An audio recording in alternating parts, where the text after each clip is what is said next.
Hello students, welcome you all in this class of logical reasoning। तो आज हमारा topic है कोडिंग एंड डिकोडिंग। तो आइए स्टार्ट करते हैं। पहले इसके कुछ थोड़े बेसिक्स देखेंगे, उसके बाद हम क्वेश्चंस पे जंप करेंगे। ठीक है, तो कोडिंग एंड डिकोडिंग बेसिकली क्या होता है कि आपका कोई भी मैसेज है, कोई भी सपोज मैसेज है, आपने लिखा कैट, ठीक है। अब आपने इसके लिए कोई कोड बना दिया, सपोज आपने इसके लिए कोड डेवलप किया ये। तो ये जो कोड है, इसको डेवलप करने के लिए आप एक रूल अप्लाई करते हैं, ठीक है। तो कोडिंग में हम रूल अप्लाई करते हैं, और जब हम डिकोडिंग करते हैं, कोडिंग में आपने कोई रूल फॉलो किया और एक कोड डेवलप किया, और जब डिकोडिंग करते हैं, डिकोडिंग का मतलब क्या है, उस रूल डिकोडिंग का भी एक रूल बनेगा। जैसे कि कोडिंग का रूल बना है, ऐसे ही डिकोडिंग का रूल बनेगा, और उस रूल को फॉलो करके आप वापस जो कोड था उसको वापस उससे अपना ओरिजिनल मैसेज रिकवर कर सकते हैं, ठीक है। तो कोडिंग के लिए बहुत सारे मेथड्स हो सकते हैं। कोडिंग बहुत सारे तरीकों से की जा सकती है। जैसे सिंपलेस्ट हम जो देखते हैं वो तो यही है कि जैसे कैट में यहाँ आप देख रहे हैं ECV। तो इसमें हमने क्या किया है, इसकी कोडिंग का क्या रूल है कि सी, जैसे आपके अल्फ़ाबेट्स हैं, अल्फ़ाबेट्स क्या होते हैं पता है आप सबको, ABCDEFGH एंड सो ऑन, ठीक है। तो हम यहाँ पर क्या लिख रहे हैं, कैट में CAT है, C के बजाय हम E लिख रहे हैं। तो C को हम E पे शिफ्ट कर रहे हैं, मीन्स E C से कितनी दूर है, 2 स्टेप अहेड है E।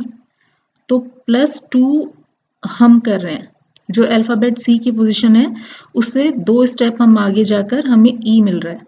तो क्या ये चीज़ A के लिए भी एप्लीकेबल है? A में अगर आप +2 करें तो क्या मिल रहा है, A में +2 कीजिए, 1 2, अगर 2 स्टेप A से आगे चलेंगे तो C मिलेगा। तो ठीक है, C से हमने लिया E और A से हमने लिया C, ठीक है। A से C मिला, C से E मिला, और T से क्या मिलना चाहिए, अल्फ़ाबेट्स में आगे चलिए, T के बाद क्या आता है, U V, यानी कि अगर T से 2 स्टेप आगे चलेंगे तो आपको क्या मिलेगा, V मिलेगा। सो T में 2 स्टेप किया आगे तो हमें मिला V, तो कोड करेक्ट हो गया। C में 2 स्टेप गए, E मिला, A +2 किया, C मिला, और T में +2 किया तो क्या मिला, V मिला, ठीक है। तो ये हमें कोडिंग का रूल हमने फाइंड आउट कर लिया। तो इन क्वेश्चंस में जनरली आपको कोडिंग के कुछ कोड गिवन होगा क्वेश्चन में, और उस रूल को, उस कोडिंग के रूल को आपने फाइंड आउट करना है, और उसको उसी रूल को अप्लाई करके किसी और वर्ड के लिए या किसी और मैसेज के लिए कोड फाइंड आउट करना है, ठीक है। पहले रूल फाइंड आउट करना है कि कोडिंग में क्या रूल यूज हो रहा है, और उस रूल को फाइंड आउट करके आपने जो गिवन मैसेज है उसके ऊपर आपने रूल अप्लाई करना है, उसका कॉरेस्पॉन्डिंग कोड फाइंड आउट करना है। जनरली इस तरह के क्वेश्चंस हमें कोडिंग डिकोडिंग के का जो टॉपिक है, जनरली इस टाइप के क्वेश्चंस उसमें हमें देखने के लिए मिलेंगे। तो आइए स्टार्ट करते हैं फर्स्ट क्वेश्चन से। इसमें जितने भी टाइप्स आते रहेंगे वो क्वेश्चंस के थ्रू आपको हम एक्सप्लेन करते रहेंगे। अभी हमने सिर्फ एक टाइप डिस्कस किया है, इसमें और कौन कौन से टाइप के क्वेश्चंस बनते हैं वो हम एग्जाम्पल्स के की हेल्प से आपको एक्सप्लेन करते जाएंगे। सो फर्स्ट एग्जाम्पल क्या है, if EODGH is the code for blade, what is the code for cricket. तो यहाँ हमें रूल फाइंड आउट करना है। अब यहाँ पे अगर आप देखें तो फर्स्ट लेटर B है मैसेज का, जो कन्वर्ट हो रहा है E में, ठीक है। तो इससे हमें थोड़ा सा आइडिया लग रहा है कि B लिख लेते हैं। पहले मैसेज क्या है, BLADE, और वो आपका कन्वर्ट हो रहा है, कन्वर्ट होने वाले लेटर्स लिख लेते हैं E O D G H, ठीक है। तो B से कितने डिस्टेंस पर E है, अगर हम काउंट करें B C D E, सो कितनी जम्प्स हुई, B to C, C to D, D to E, 3 jumps पे मिल रहा है। अगर आप 3 जम्प्स लगाएंगे तो आप E पे पहुंचेंगे। L से O पर जाएंगे तो L M N O, 3 jumps again, A to D, A B C D, again 3 jumps, D to G, D to G, E F G, E to H, F G H। तो every time यहाँ पर आपने देखा कि 3 jumps आपको करनी पड़ रही हैं, तो आप जो कोड है वो आपको मिल जाता है। ब्लेड से जो कोड मिला है उसका रूल क्या है, you have to jump 3 times, ठीक है। तो सिंपल है, क्रिकेट का बना लीजिए, इजी, अब रूल पता चल गया। अपना जो मैसेज क्वेश्चन में दिया हुआ है इसके ऊपर अप्लाई कर दीजिए रूल और आपको आंसर मिल जाएगा। तो अप्लाई करते हैं, D E F, R पे अप्लाई कीजिए, S T U, R S T U, third jump I U, I पे अप्लाई कीजिए, J K L, C D E F, K L M N, E E F G H, E F G H, T U V W. So our answer is FULFNHW. Right students, चलते हैं next question पर। So next example is, if earth is coded as 41590 and pale as 2134, what is the code for pearl. So यहाँ पे आप देखिए कि ये जो 2 वर्ड आपको दिए हुए हैं और उनका न्यूमेरिक कोड भी दिया हुआ है, ठीक है। तो यहाँ पर हम देख सकते हैं कि अर्थ में 5 लेटर्स हैं और जो न्यूमेरिक कोड है उसमें भी 5 लेटर्स हैं, और पेल जो है उसमें 4 लेटर्स हैं और इसके न्यूमेरिक कोड में भी 4 डिजिट्स हैं। सो इससे हमें ये पता लगता है कि जो इसका लेटर है वो एक पर्टिकुलर डिजिट को कॉरेस्पॉन्ड करता है।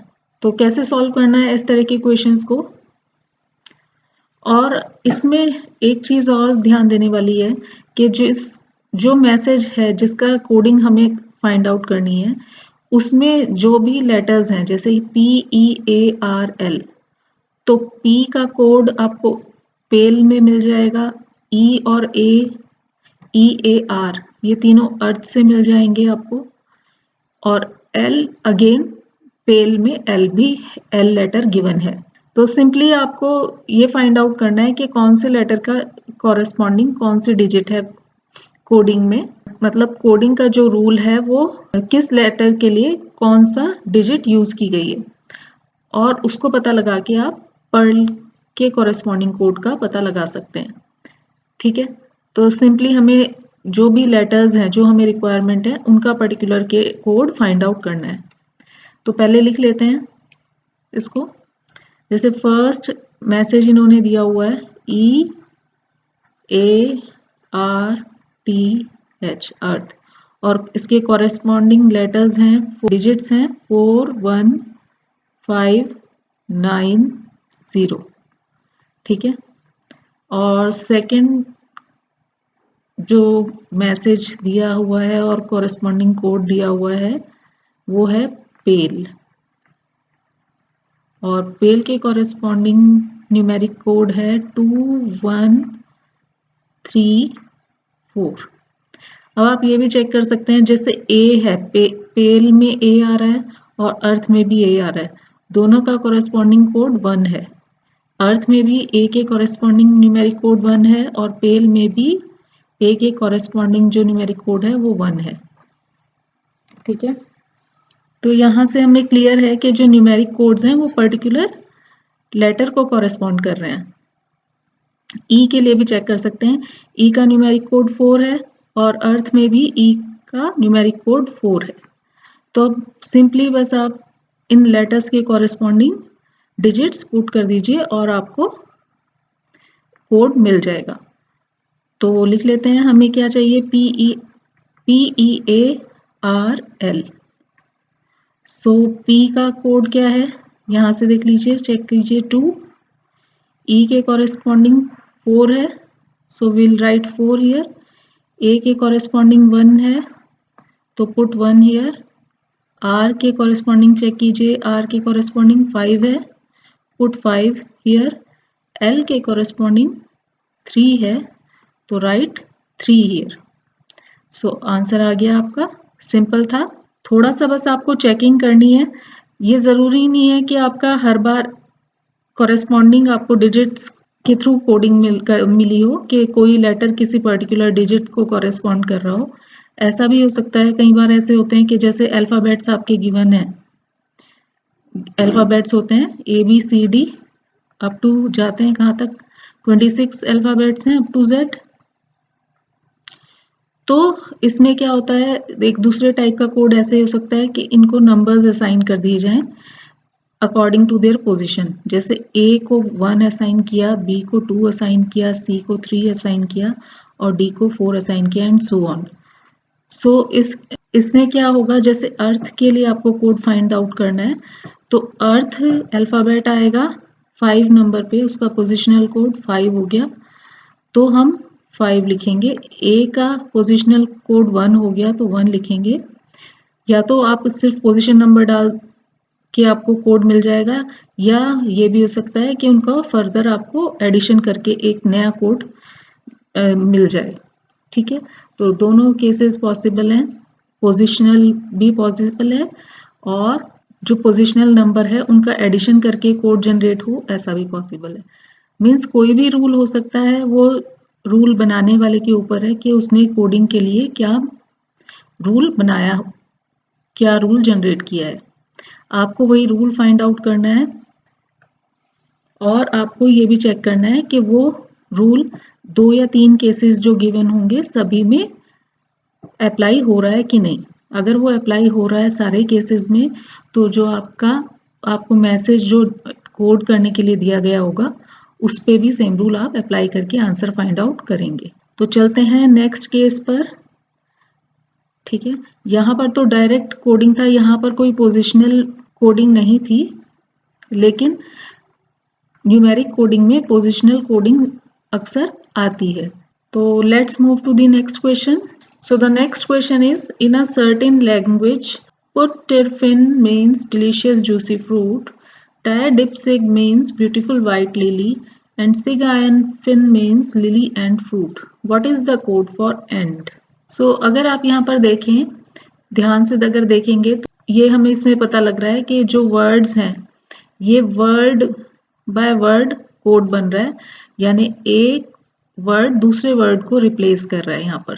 ठीक है, जैसे अगर हम इसको लिखें, फर्स्ट कोड जो दिया है इन्होंने, पुट टर फिन, ये कॉरेस्पॉन्ड कर रहा है delicious juicy fruit. Next code है टाई डिप सिग और इसके कॉरेस्पॉन्डिंग कोड हमें मिल रहा है beautiful white lily. Tie dip sig means beautiful white lily, and third is sig iron fin, siglon fin, and it means lily and fruit. अब यहाँ पर कुछ कॉमन जो वर्ड्स हैं उनको आपने मैच करना है। जैसे फिन फर्स्ट वाले मैसेज में भी है और लास्ट वाले मैसेज में भी है, तो इन दोनों मैसेज में कॉमन क्या आ रहा है, delicious juicy fruit, lily and fruit, इन दोनों में कॉमन वर्ड है फ्रूट। सो इट मीन्स जो फिन है, फिन कॉरेस्पॉन्ड्स टू फ्रूट। और अगर आप सेकंड वाले में देखें तो यहाँ पर सिग है और थर्ड वाले में भी सिग आपको मिल रहा है। अब सेकंड और थर्ड में कॉमन कोड क्या मिल रहा है, beautiful white lily, lily and fruit, तो दोनों में लिली वर्ड कॉमन है, तो इट मीन्स कि जो सिग है वो लिली को कॉरेस्पॉन्ड कर रहा है, क्योंकि जो मैसेज है उसमें भी सिग है और जो कोड है उसमें लिली कॉमन है। मैसेज में दो वर्ड, एक वर्ड कॉमन है सिग, जो कोड मिल रहा है उसमें जो कॉमन वर्ड है वो है लिली। इट मीन्स जो सिग है वो किसको कॉरेस्पॉन्ड कर रहा है, sig corresponds to lily. So now आपको पता चल गया सिग यहाँ पर लिली को कॉरेस्पॉन्ड कर रहा है और फिन फ्रूट को कॉरेस्पॉन्ड कर रहा है, ठीक है। लॉन जो है वर्ड वो अभी बच गया है, जो आपका मैसेज है उसमें लॉन बच गया है, और जो कोड है एंड, एंड यहाँ पर इसके कॉरेस्पॉन्डिंग क्या वर्ड है, एंड, और एंड का ही हमें बताना था कि एंड के कॉरेस्पॉन्डिंग क्या वर्ड है। सो हमें पता चल गया यहाँ से कि lawn corresponds to end. So answer is lawn. So in this type of questions, a complete word is replaced by some other word.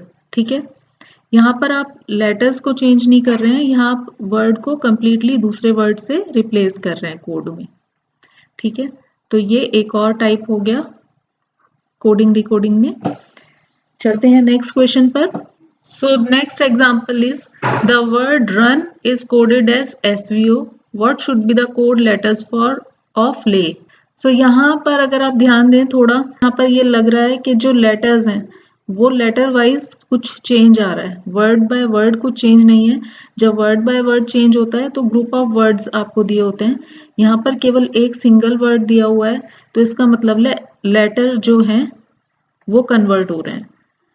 तो रन जो कन्वर्ट हो रहा है वो SVO में कन्वर्ट हो रहा है, ठीक है। अब हम यहाँ पर थोड़ा ट्राई करते हैं कि अल्फाबेट्स में कुछ जंप है आगे या पीछे, तो क्या सेम जंप हमें सारे लेटर्स में मिल रही है। तो अगर वो हमें लगता है, पता लग जाता है, तो मीन्स वो उस कोड के लिए, कोड का रूल हमें पता लग जाएगा। जैसे UV, यहाँ से पता लग रहा है कि एक सिंगल जंप मिल रही है, UVRS, यहाँ पर भी सिंगल जंप है, ONO यानी +1 एक लेटर आप आगे बढ़ रहे हैं कोड में, तीनों जगह पर एक लेटर आप आगे बढ़ रहे हैं। R2S, R के बाद S आता है, U के बाद V आता है, N के बाद O आता है, यानी तीनों लेटर एक पोजीशन आगे जा रहे हैं फॉरवर्ड डायरेक्शन में। कोड का जो रूल था वो हमें पता लग गया कि आपको 1 पोजीशन फॉरवर्ड मूव करना है। तो अब निकालना आसान है, हमें कोड फाइंड आउट करना है, ले का रूल हमें पता लग गया है। तो 1 पोजीशन L के बाद क्या आता है, L के बाद क्या आता है, L के बाद M आता है, A के बाद B, केवल 1 पोजीशन आगे जाना है हमें, और Y के बाद Z। सो ये तो इजी था, फर्स्ट एग्जाम्पल की तरह ही था ये भी। तो चलते हैं नेक्स्ट एग्जाम्पल पर। क्वेश्चन है, in a certain code Delhi is written as CDKGH, how is suspect written in the code. तो ये भी सिमिलर लग रहा है, प्रीवियस क्वेश्चंस की तरह ही लग रहा है कि सॉल्व होगा। ट्राई करते हैं।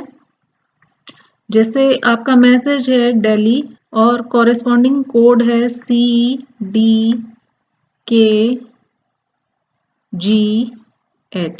सो यहाँ पर हमें जो लग रहा है कि जो मूवमेंट हो रहा है लेटर्स का बैकवर्ड डायरेक्शन में हो रहा है, यानी आप बैकवर्ड जा रहे हैं। सी के पहले C आता है, 1 पोजीशन आप बैक जा रहे हैं।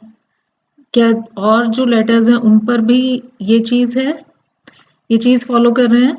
तो देखते हैं, E से पहले D आता है, करेक्ट, 1 पोजीशन बैकवर्ड जंप है, इधर भी बैकवर्ड जंप है, आप वापस जा रहे हैं। अगर आपको थोड़ा डाउट लगे तो आप ABCD पूरी अल्फ़ाबेट लिख लीजिए। अगर आपको सॉल्व करने में प्रॉब्लम आ रही है तो साइड में आप एक जगह छोटा पूरा अल्फ़ाबेट लिख के रखिए, लाइक दिस। तो यहाँ से आपको पता चल जाएगा। जैसे D से हम C पे आ रहे हैं, D से C पे आ रहे हैं, E से D पे आ रहे हैं, L से K पे आ रहे हैं, H से G पे आ रहे हैं। सो H से G पे आ रहे हैं, I से पहले क्या आता है, H आता है, HI, तो I से H पे आ रहे हैं, ठीक है। तो सब में हमें -1 की बैकवर्ड जंप मिल रही है। तो अब इजी है फाइंड आउट करना, रूल पता लग गया, आंसर निकाल लेते हैं फटाफट। तो हमें फाइंड आउट करना है कोड फॉर सस्पेक्ट, फटाफट करते जाइए, ठीक है।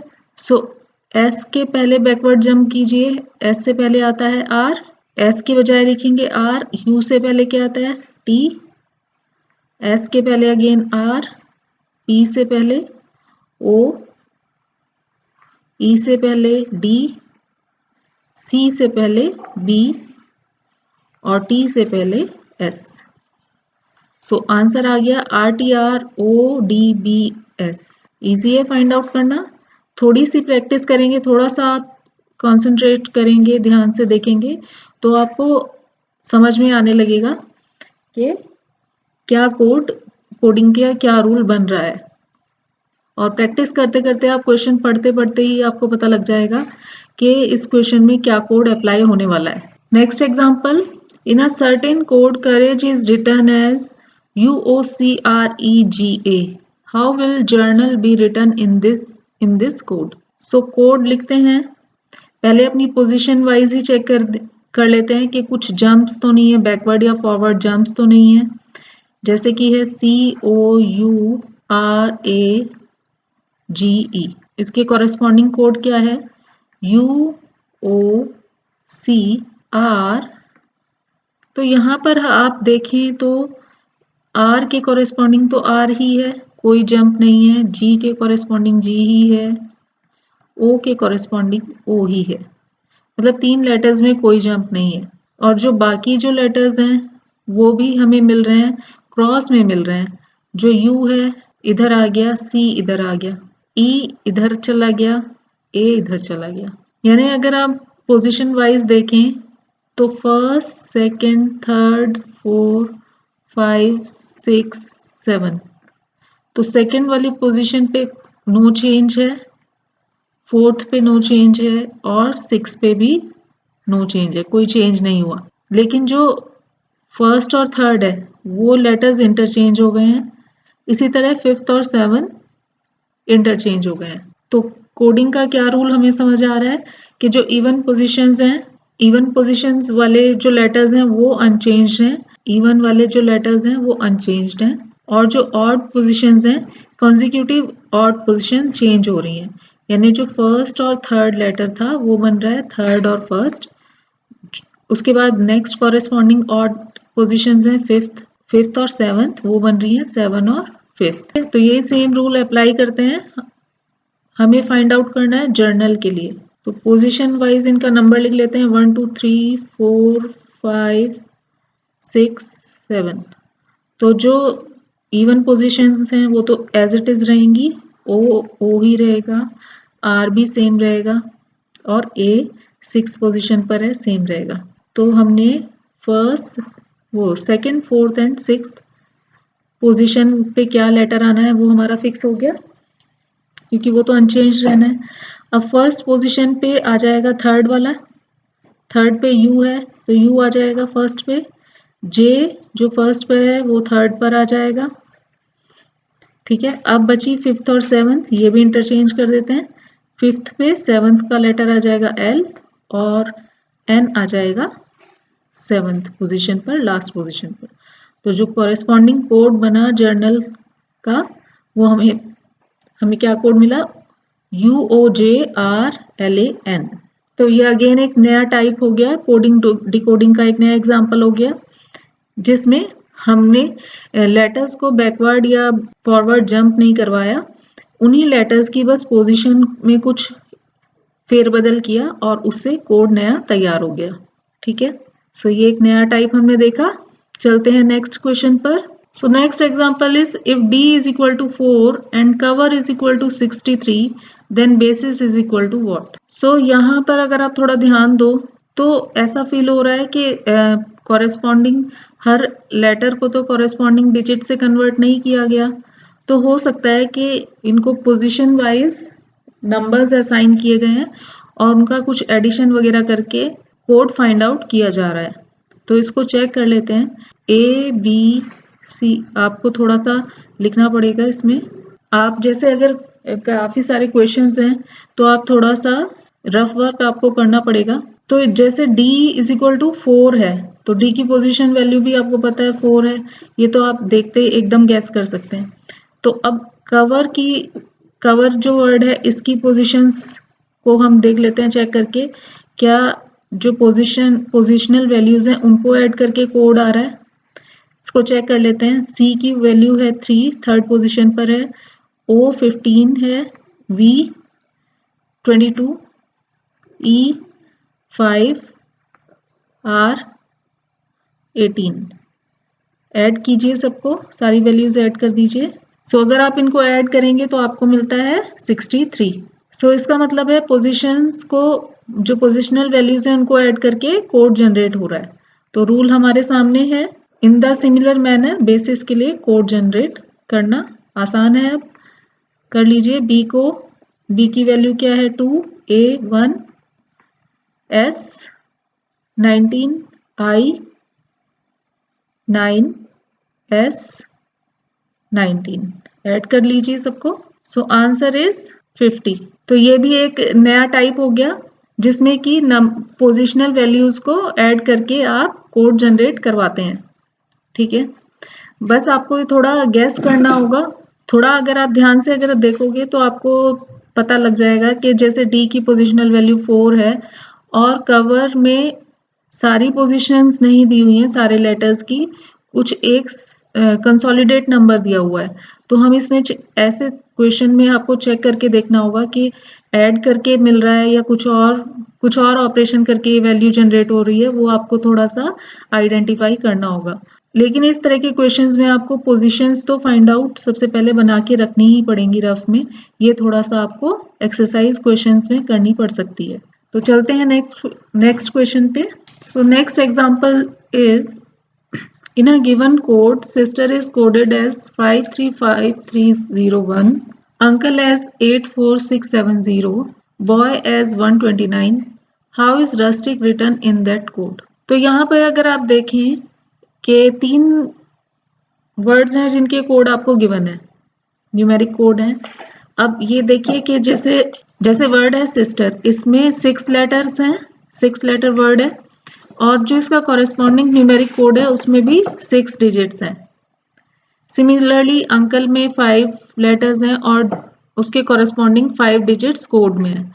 बॉय में 3 लेटर्स हैं, कॉरेस्पॉन्डिंगली 3 डिजिट्स कोड में गिवन है।